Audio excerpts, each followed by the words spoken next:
Buenos días, buenas tardes y buenas noches, como en cada ocasión, un nuevo podcast de Compliance sin Fronteras. En esta ocasión estoy acompañada por Enrique Prini Esteve Corena, así que bienvenido Enrique, qué placer contar contigo en este nuevo podcast. Bueno, buenos días, tardes y noches a los a los oyentes y a vos, Jimena, por darme la oportunidad de poder charlar con nuestros amigos de un tema que nos apasiona a todos, que es el compliance y las novedades que podemos encontrar en la especialidad en estos días. Totalmente, y más aún en el tema que vamos a tratar, que es compliance como profit center, ¿no? Es decir, ¿cuántos temas surgen a partir de este tema? Y todo lo que nos vas a enriquecer a lo largo de estos próximos 25 o 30 minutos. Pero antes que nada, les voy a presentar a Enrique. Enrique es of Consul en Allende Ferrante Abogados, en la especialidad Energy, Oil y Gas, en recursos naturales, y además es asesor en compliance y antilavado de dinero en la Organización Internacional del Trabajo con sede en Ginebra. Ha asesorado a los más importantes holdings energéticos del país, es miembro permanente de la International Standard Organization ISO de Londres y de la Asociación Argentina de Ética y Compliance, ponente habitual en las más importantes universidades de América y Europa y con una extensa carrera en operaciones transnacionales en sectores estratégicos de la energía y financiación de proyectos. Antes que nada, Enrique, cuéntanos cómo fueron tus inicios en el mundo de compliance. Bueno, empecé cuando el compliance no era compliance, o sea, yo vengo del mundo del derecho, pero tengo un máster en finanzas y un posgrado en marketing, así que soy un abogado más orientado a los negocios y a los riesgos. Y trabajé en el mercado de valores y en la bolsa y bueno, a nosotros nos pegó bastante el tema de Enron, Sarbanes-Oxley. De hecho, yo trabajaba en una empresa que era de Enron, entonces viví desde adentro toda la problemática de información y de contabilidad creativa que tuvo Enron y su crisis. Entonces seguí trabajando en ese tema y pasé al holding, que en ese momento era el holding de Petrobras, otra empresa que también después tendría problemas del mismo tenor. Y ya en el 2004 empecé a trabajar en lo que para mí era compliance, que era una especie de legales en anabólicos con control de riesgo y auditorías internas. Y bueno, empecé a trabajar en eso y en incluir dentro de los sistemas de gestión del grupo el tema del cumplimiento regulatorio lo más amplio posible. Y así es que, bueno, con el paso del tiempo fundamos la Asociación de Ética y Compliance en la Argentina, que fue la primera asociación en toda América.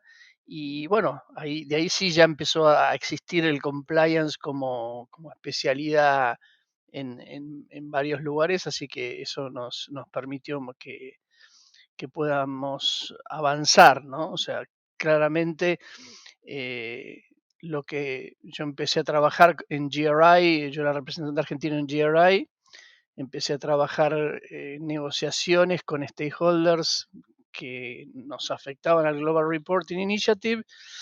Me di cuenta que también había una gran presión de stakeholders, no solamente de los verdes o de Oxfam o de Greenpeace, sino también de las entidades financieras y de los accionistas de, de de grandes fondos de inversión, que en general eran fondos de pensiones, ¿sí? Como Teachers o como otros fondos de pensiones que les daban indicaciones a sus administradores de fondos que querían que las inversiones de esos jubilados futuros sean en empresas que tuvieran en su momento responsabilidad social empresaria y después todo el movimiento que llevó a EGS, ¿no?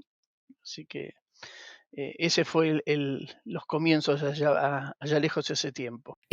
Como bien decía Goethe, que de entre las invenciones que han estimulado el progreso de la sociedad, la contabilidad es una de las bellas creaciones del espíritu humano, ¿no?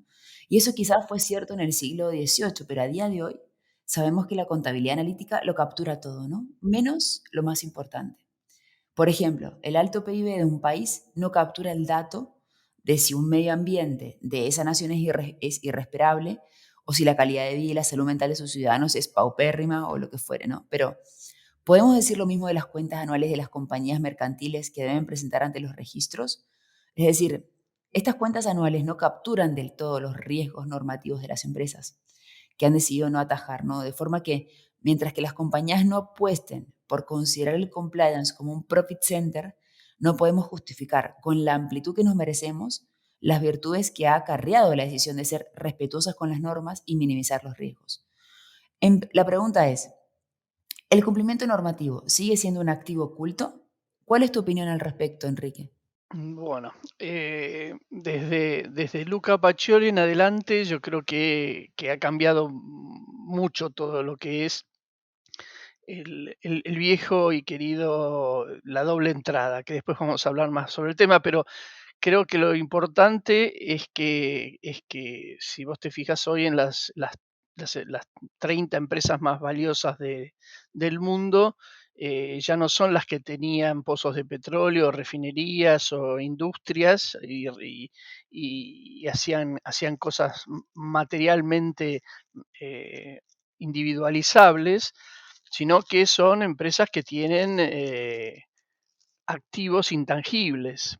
Y de la misma forma se está viendo claramente la importancia no solamente de cumplir con la normativa, que eso eh, era una verdad de perogrullo, podían tener gente que lo hacía o gente que no lo hacía, pero en definitiva era algo que había que cumplir. Lo más importante ahora es aquellas obligaciones que voluntariamente la empresa acepta cumplir y que entran dentro de las nuevas obligaciones de compliance, y estas son las que los stakeholders van especialmente a controlar. Entonces, esto ya no está vinculado solamente al área de legales o al área de auditoría, sino que hace al negocio. Entonces, como tal, es lo importante de esta visión que yo trato de influir en mis alumnos y en mis clientes, que esto no es un gasto, es más que una inversión, sino que es el diseño de producto. Entonces, en el diseño de producto, la empresa va a tener que embeber no solamente las cuestiones de cumplimiento legal, las habilitaciones, los permisos, que eso va de suyo, sino todas aquellas cuestiones que sus stakeholders, y en esto podemos ver que sea la comunidad, sus empleados, los inversores, estos mismos fondos de pensiones que hablábamos que generalmente invierten en estas empresas. Entonces, todo este plexo de necesidades hacen a que el producto o el servicio que yo estoy vendiendo tenga que estar alineado, ¿sí? Con estas nuevas necesidades. Entonces, lo que hay que tratar de hacer es tener la mayor credibilidad y ser lo más transparente, ¿sí? A la hora de tener relación con los stakeholders. Si nos tomamos lo que el Consejo Económico y Social ya está hablando desde el 2021 y en esta reunión de Davos del 2022, estamos ante lo que ellos definen como un stakeholder capitalism. O sea, estamos inmersos después de la pandemia, o sea, en el new normal, en lo que se llama capitalismo de stakeholders. O sea, ya no es más ni el capitalismo del shareholders, que era en 1930, o el capitalismo del cliente en 1970, o el capitalismo de la calidad, sino que ya estamos en un capitalismo de multi-stakeholders. Entonces, hace a tu negocio el compliance y dentro de lo que sería la mesa chica, o sea, la mesa de diseño de producto y diseño de servicio.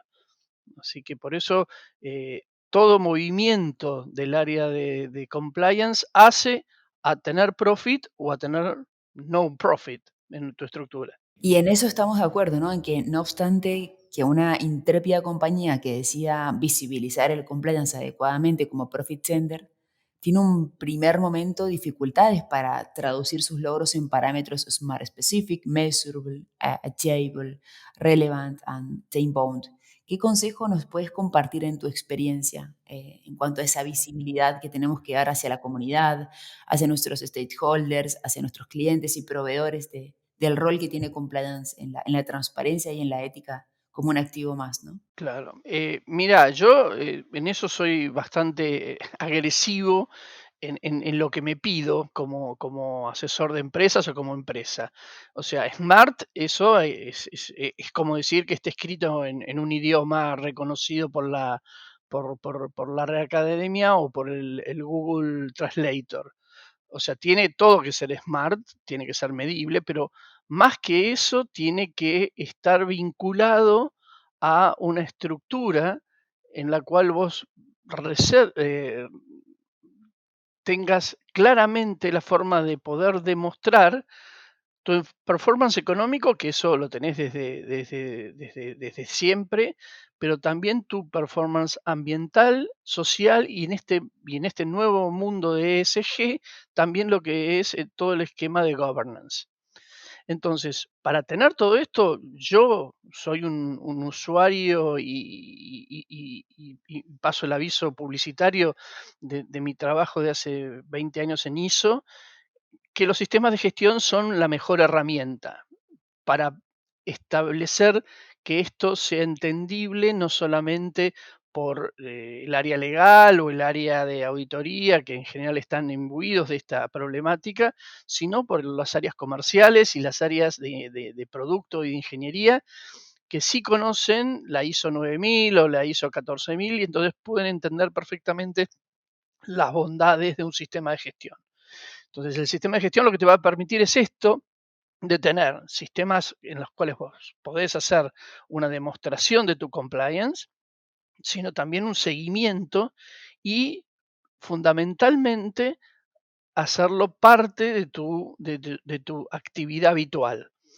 Y eso en eso ha tenido una escuela que evolucionó desde la 26.000, que es la responsabilidad social empresaria, y nosotros estuvimos trabajando en su momento en la 19.600, que era la primera de compliance, después en la 37.001, que es la de anti-bribery o anticorrupción.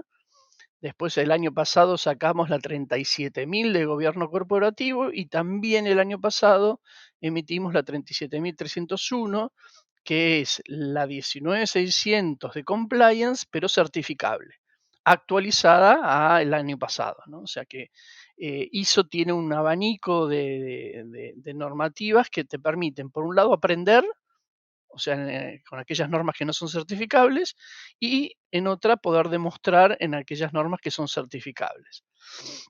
Y esto claramente tiene, desde el primer momento tiene un income sentence.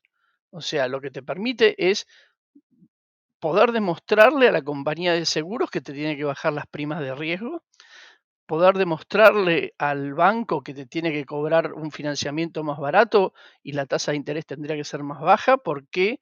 Porque vos tenés un sistema que conoce los riesgos, los ataca y los controla y podés demostrarlo perfectamente. Entonces, todo esto hace que vos desde el primer momento en que implementás compliance como un sistema de gestión o como un sistema demostrable hacia terceros, empieces a hacer por lo menos ahorros y bajada de costos en lo que son los costos más importantes en este momento, que son los costos de financiamiento y endeudamiento. Qué placer escucharte y la verdad que me quedo sin palabras de todo lo que nos estás enriqueciendo, Enrique. Es obvio que tus esquemas de pensamiento siempre de algún modo u otro están linkeados con la industria energética, ¿no? Que es la industria en la que te has desarrollado. Y donde por naturaleza los riesgos son de una naturaleza muy palpable, ¿no? Es decir, un buque de transporte de gas licuado no deja de ser un equivalente de una fragata militar.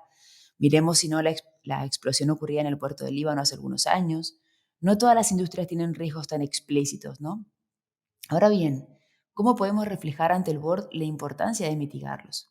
Es fundamental contar con un presupuesto anual ajustado a esas necesidades reales, si bien no tan aparentes a los ojos de otras industrias, ¿no? Mira, a ver, mi visión ya, creo que después del agua que ha pasado bajo el puente, está claro de que hoy los negocios son administraciones de riesgos. O sea, el producto y la calidad del producto ya no se discute. O sea, ya nadie va a tomar un café y va a pensar que el café de Starbucks o el café de la otra cafetería que compite con Starbucks es bueno o es malo. Son todos buenos. Si no, directamente no vas.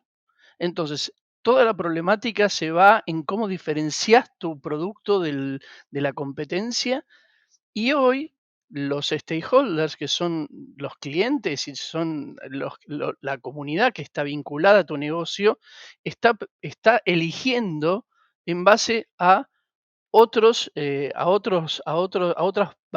variables, que son estos que vos llamás estos riesgos ocultos, ¿sí? Entonces, en energía, como vos bien decís, es fácil encontrarlos porque hace 30, 40 años que se estaban, perdón, 100 años que se están buscando y tienen un efecto de explosión, agujero, contaminación.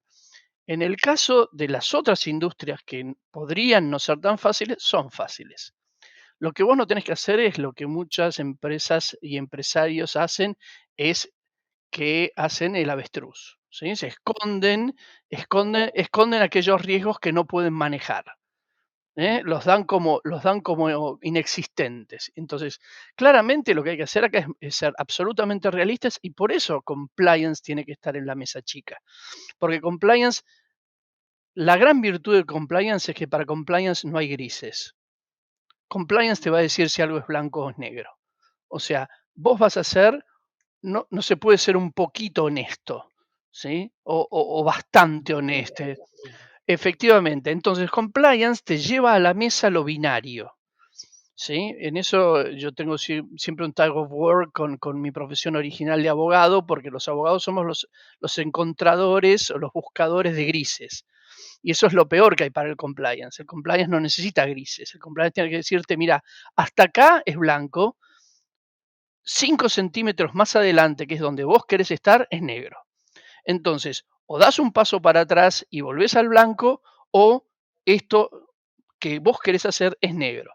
Entonces, no se puede hacer, o hay que hacerlo de otra manera, o hay que cambiarlo, pero de la manera que vos lo querés hacer es ilegal, por ejemplo, o es un acto penado por la ley de antitrust, o es un acto que lastima al medio ambiente, o etcétera, etcétera, etcétera. Entonces, fundamentalmente, lo que tenés que tener es la posibilidad de que una comunicación directa con los hacedores del negocio y del producto y del servicio, para que esto no pase a mayores y vos puedas mostrar que tenés un control de los riesgos, de todos los riesgos, porque en definitiva el vender tu producto va a hacer que vos puedas decirles a tu stakeholder cliente que, por ejemplo, en el caso de Starbucks, vos pagás salarios razonables a los proveedores de café, y que te fijas en la salud de los cafeteales, y que ves que no lastimen el medio ambiente en las formas de riego del cafetal.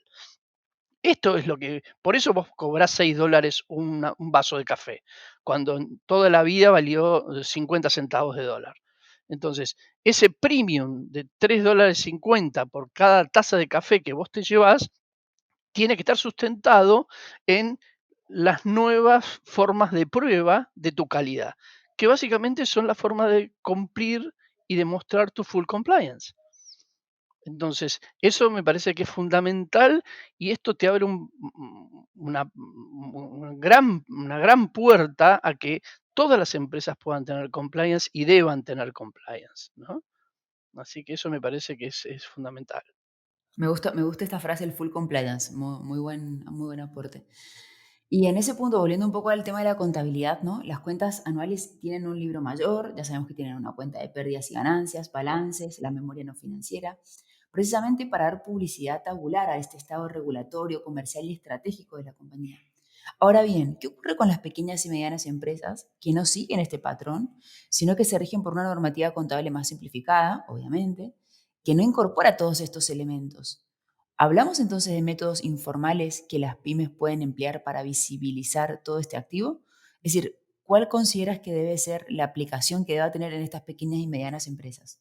O si realmente lo deberían tener, ¿no? Bueno, como te contaba, yo soy muy amigo de Luca Pacioli, en el sentido de que ya está todo inventado. Entonces, las pymes puede ser que no tengan alguna obligación tan demandante como una cotizante o una multinacional que es miembro del S&P 500 o del Sustainable Index, pero en definitiva todo lo que tenés que controlar es bien tu doble entrada, ¿sí? Tu in y tu out. ¿Sí? La suma te tiene que dar cero y vos lo que tenés que ver es que tu in es el impacto ambiental y social de mi producto, cómo yo manejo mi cadena de valor, cómo respondo a los reclamos de los stakeholders y fundamentalmente también a mis reguladores. Esto todo dentro de una armonía en mi relación con la comunidad.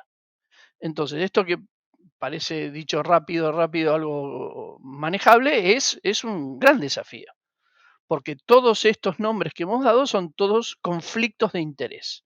O sea, el interés de la comunidad no es el mismo que del mi gerente de marketing, no es el mismo interés de mi proveedor de materia prima, no es el mismo interés de mi cliente que quiere el café, vuelvo al café, al de Starbucks, quiere el café más barato y mejor y más ambientalmente sostenible. Entonces, estamos en una cinchada, en un tug of war permanente en armonizar todos estos derechos que yo he transformado al tomarlos como obligaciones voluntariamente aceptadas de compliance.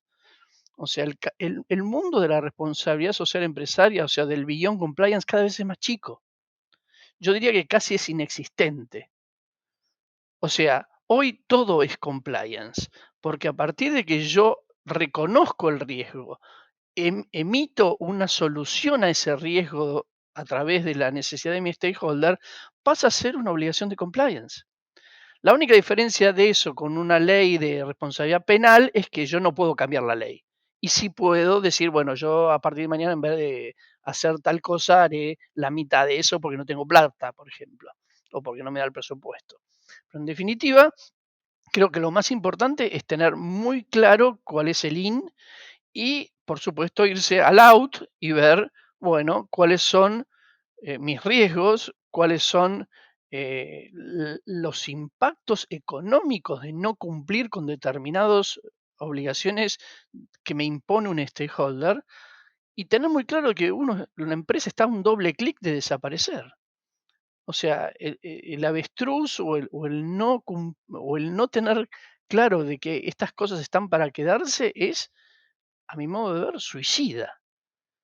Y las pymes no están exentas de esa obligación, porque aunque no la tengan como una obligación establecida en su esquema contable habitual. Y este esquema que tú muestras del avestruz también es una actitud muy común en algunas organizaciones durante una crisis, ¿no? Es decir, también es muy importante la gestión de la comunicación, la gestión de la crisis, también como un profit center, ¿no? Es decir, cuántas industrias han salido adelante a raíz de una crisis y una buena comunicación de esta crisis y cuántas han terminado de hundirse, ¿no? Entonces, desde ese punto y volviendo un poco a lo que veníamos comentando, la industria minera de gas y energía tiene un marco regulatorio muy singular, ¿no? Y desde Chernobyl surgieron ya los convenios internacionales que obligan a la alerta temprana a las autoridades nucleares de todos los países para controlar los efectos de las poluciones radiactivas, que puedan extenderse miles y miles de kilómetros más allá de las fronteras, ¿no? Ahora bien, ¿qué mecanismos idiosincráticos de compliance se conocen en el resto de industrias de materias primas que asesoras y qué podemos aprender de ellos? Si nos puedes dar algún tip en este punto. Como recién hablábamos, las industrias extractivas son industrias que están en la avanzada de lo que es la administración de riesgos. De hecho, la industria minera tiene una institución que se llama cierre de mina. Es como si una empresa tuviera planificado cómo va a desaparecer. ¿Sí? O sea, la industria minera ha tenido tantas experiencias disvaliosas con sus stakeholders que tiene hasta planificado qué va a pasar con la comunidad donde va a estar el día que se vaya, cuántos maestros van a quedar, cuántos estudiantes secundarios van a quedar, cuántas escuelas van a quedar, cómo va a quedar la mina, cuánta gente va a tener empleo, si ese empleo va a ser un empleo vinculado a la actividad minera que se fue o vinculado a otra actividad. O sea, las actividades extractivas tienen experiencia en base a los grandes riesgos y a las grandes crisis que han tenido. Entonces, esto me parece que es poner las barbas en remojo. O sea, si yo tengo una industria que no ha llegado a ese nivel de complejidad, lo que tengo que hacer es aprender, ¿sí?, de los que la pasaron mal y que algunas de ellas sobrevivieron y otras, como Enron, no sobrevivieron.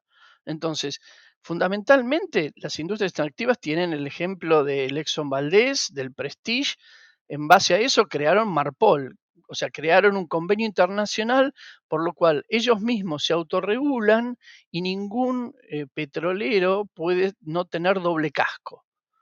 ¿Y esto por qué? Y porque estuvieron a punto de perder toda su riqueza por problemas ambientales.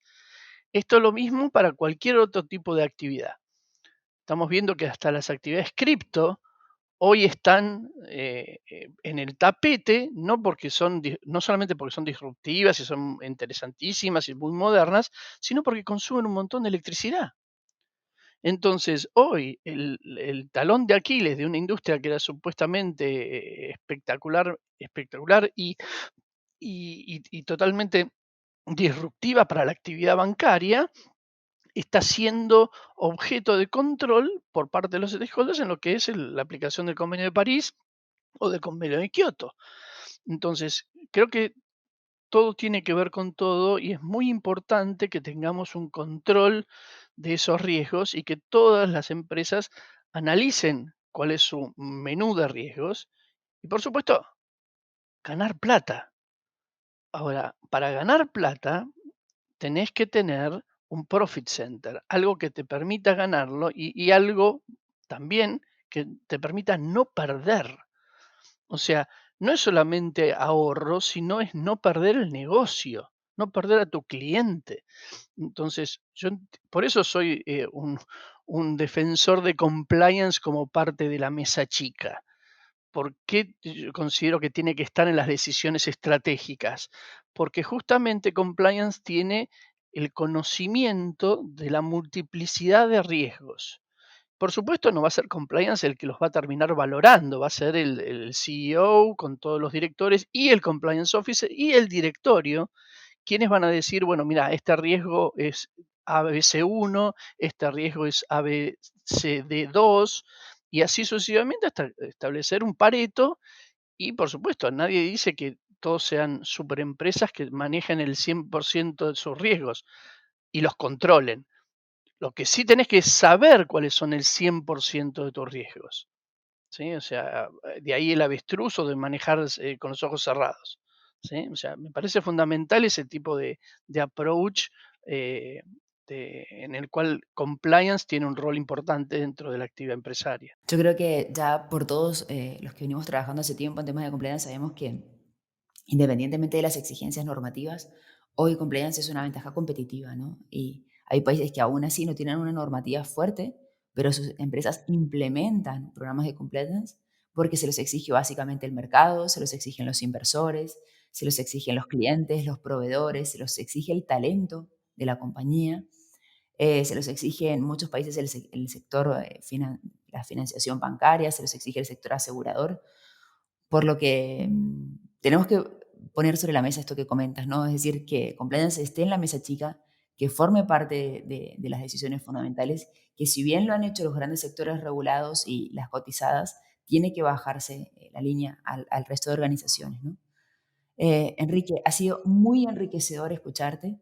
Después de tantos años trabajando en temas de compliance, es un verdadero placer contar contigo en este podcast, que nos traslades toda tu experiencia, que es como tener el diario del lunes, ¿no? Como se decía. Entonces, en ese punto te agradezco muchísimo este instante. Bueno, Jimena, un placer y bueno, muchísimas gracias a vos, a Dolores y a ustedes por permitirme poder charlar de estos temas que no solamente me gustan, sino que nos apasionan. Y bueno, estamos sin fronteras y eso es lo bueno. Y bueno, quedo a disposición de ustedes para poder hablar y tienen mis datos después para poder contactarme y poder seguir esta charla de temas que tanto nos interesa. Ojalá así sea. En nombre de todo el equipo de Cumpleaños Sin Fronteras y de todos los suscriptores y suscriptoras, muchísimas gracias, Enrique, y que tengas un muy bonito día.